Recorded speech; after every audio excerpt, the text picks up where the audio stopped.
સ્વાધ્યાય 7.4 દાખલા નંબર 2 કૌંસમાં આપેલા વિકલ્પોમાંથી 400 વિકલ્પ ભરી જગ્યા પૂરો. પેલું શું છે? 50 પૈસા અને ₹5 નો ગુણોત્તર કેટલો થાય? તો 50 પૈસા અને ₹5, 5 રૂપિયાના કેટલા પૈસા? 1 રૂપિયાના 100 પૈસા, તો 5 રૂપિયાના કેટલા પૈસા થશે? 500. તો શું લખશું આપણે? 500. તો 0 0 ઉડી ગયા અને 5 દાણ 50, તો ગુણોત્તર શું થશે? 1/10 થશે. ત્યાર પછી બીજો ગુણોત્તર 2/5 એટલે કેટલા ટકા? તો 2/5 ગુણ્યા શું થશે? 100. હવે 100 ની જગ્યાએ 20 50 100 લખી શકીએ આપણે, તો 5 5 ઉડી ગયા, વધ્યું શું? 2 ગુણ્યા 20, તો 20 દુ 40%. ત્રીજો છે 3000/20%, તો 3000/20%. તો આ બે શૂન્ય વ્યા ગયા, આ બે શૂન્ય, વધ્યું શું? 3 દુ 6 અને 0 1 અને 2, તો કેટલા થશે? 600. ચોથો દાખલો, x ના 15% બરાબર 120, તો x ના 15%, x ગુણ્યા 15 છેદમાં શું થશે? 100 બરાબર 120 થશે. તો શું થશે? x બરાબર 120 ગુણ્યા 100 અને છેદમાં કેટલા આવી જશે? 15. 15 8 120, તો 8 ગુણ્યા 100 એટલે કેટલા થશે? 800. પાંચમો, ₹4000 ની સાડી ઉપર 12% વળતર મળે તો વળતરની રકમ કેટલી? તો આપણે શું કરશું? 4000 ના 12%, છેદમાં શું આવશે? 100. તો 0 0 ઉડી ગયા, તો 12 ચોકું 48 અને 1 0, તો ₹480 શું મળશે? વળતર મળશે.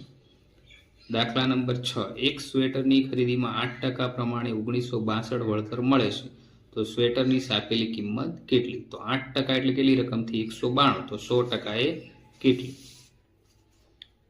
તો 8% એ 192, તો 100% એ કેટલી?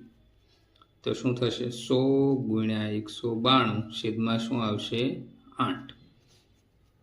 તો 24 8 192, 100 ગુણ્યા 24, તો શું થશે? 2400. તો સાપેલી કિંમત કેટલી હશે? 2400. ઉમેશનો પગાર 8000 હતો, તે વધીને 10000 થયો, તો તેના પગારમાં ખાલી જગ્યા ટકાનો વધારો થયો. તો 8000 હતો, તો 8000 કેટલા ટકા થશે?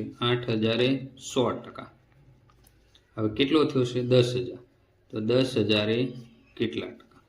તો શું થશે? 10000 ગુણ્યા 100 છેદમાં કેટલા આવશે? 8000. તો આ 3 શૂન્ય વ્યા ગયા, આ 3 શૂન્ય વ્યા ગયા. હવે 25 100 કેટલા થશે? 100 થશે અને 4 દુ 8 થશે, તો 4 4 ઉડી ગયા.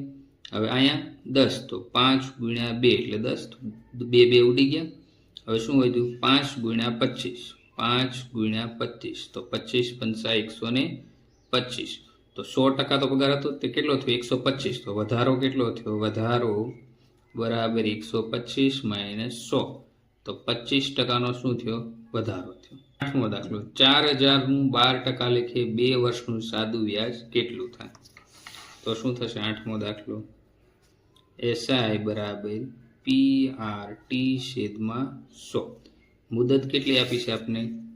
4000, તો 4000, વ્યાજ 12% અને સમય 2 વર્ષનો, છેદમાં કેટલા થશે? 100. તો 2 0 0 ઉડી ગયા, 12 દુ 24, 24 ચોકું 96, તો 40 ગુણ્યા 12 ગુણ્યા 2, તો આનો ગુણાકાર કરશો એટલે તમને કેટલું મળશે? સાદું વ્યાજ ₹960. ત્યાર પછી નવમો દાખલો, ગત વર્ષનો વરસાદ 120 મીમી હતો, તો આ વર્ષે 90 મીમી પડ્યો, તો વરસાદમાં ખાલી જગ્યા ટકા ઘટ થઈ, તો 120% કેટલું થશે? 100, તો 90 એ કેટલું?